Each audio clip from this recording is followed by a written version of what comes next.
Well. That's 6 wells.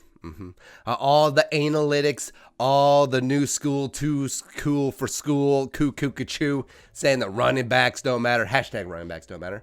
And then you look at Monday night, the Vikings versus the Packers, and apparently not having a first-team all-pro running back will significantly hamper your offense and then lead you to rack up only 139 yards of offense and 7 first downs in one entire freaking football game. Yeah, the second most pathetic offensive performance this year behind only Luke Falk and the goddamn Jets. Really. So Dalvin Cook is kind of important, you say. Let's talk about today. Also talk about you subscribe and come along for daily Vikings takes and join the Jerome Homie Army and give this video a like, etc. And yeah, we're still recovering from Packers Gate. Yeah, they've infiltrated the comment section, but yeah, whatever. Jerome's represent, you know what to do in that. All right, so yeah, I get it. The numbers say the running backs don't matter. It is one of the most replaceable positions in all of football. It is one of the most, I don't want to say easy, but we'll say easy in terms of transitioning from college to the NFL. A lot of young rookie running backs, especially late draft or even undrafted running backs, can come in and make an impact right away. But even though that we were brainwashed during the Adrian two-down tyrant years, where it's like, running back is everything. You build around the running back. Adrian carried this team to the playoffs by himself in 2012. Well, maybe that was more of an indictment on Christian Ponder than the greatness of Adrian Peterson, even though he did have a phenomenal year in 2012. And even though, by the way, Adrian never won a playoff game without Brett Favre, but, also, O.J. Simpson went to the playoffs once. Yeah, and then look what happened. But Dalvin Cook, he's been dazzling this year. 1,135 rushing yards, 4.5 yards per carry behind a terrible offensive line. Also has had 53 catches for 519 yards on 63 targets, which also he's put up an astonishing 11.3 yards after catch per reception, which is numero uno in the NFL, ahead of Austin Eckler, more than Josh Jacobs, more than Joe Mixon, more than Christian freaking McCaffrey, the meaty creation, Christian McCaffrey. Yeah, that guy. Yeah. But when he got dinged up and then got re-dinged up and then was set to miss the Green Bay game, all the Dalvin haters were like, oh, I told you. When did I tell you? I told you he is a bust. He is an injury-prone bust. Cut him.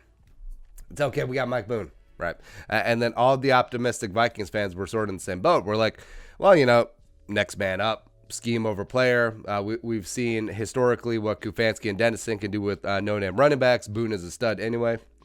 And also, we were guilty of that to a degree. We thought that Mike Boone would come in, have a phenomenal game. The Vikings would be able to run the ball. But then it was almost like Kevin Stefanski had an aneurysm. And he was like, hey, what's been working all year? Oh, outside zone, play action, bootlegs, and run back screens. Hey, what should we not do against Green Bay? Outside zone, play action, bootlegs, and run back screens? All right, done. Check. And then you just turn in one of the worst offensive performances in franchise history, which, other than you're against a pretty mediocre defense, aside from Zadarius Smith, who, by the way, should be peeing in a cup right now, and you're at home with everything on the line and just do that, right? Now, what was it because Stefanski wasn't confident without Dalvin Cook?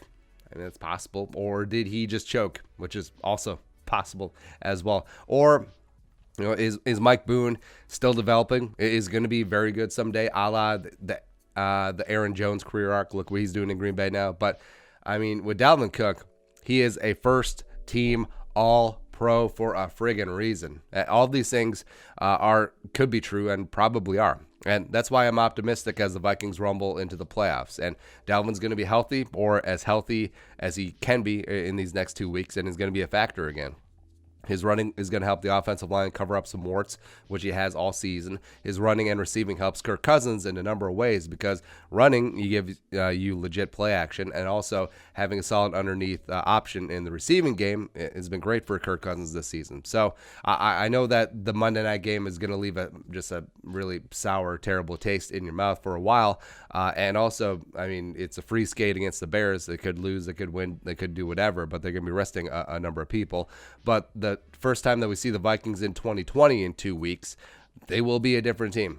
I promise you that. And it'll be a big part because of number 33, Dalvin Cook. All right, your thoughts. Let us know in the comment section below. Also, subscribe for daily Vikings takes. You want to support the work, pull us up in the Venmo, plus give us a follow on social media as well. But the next time, Skol, production value.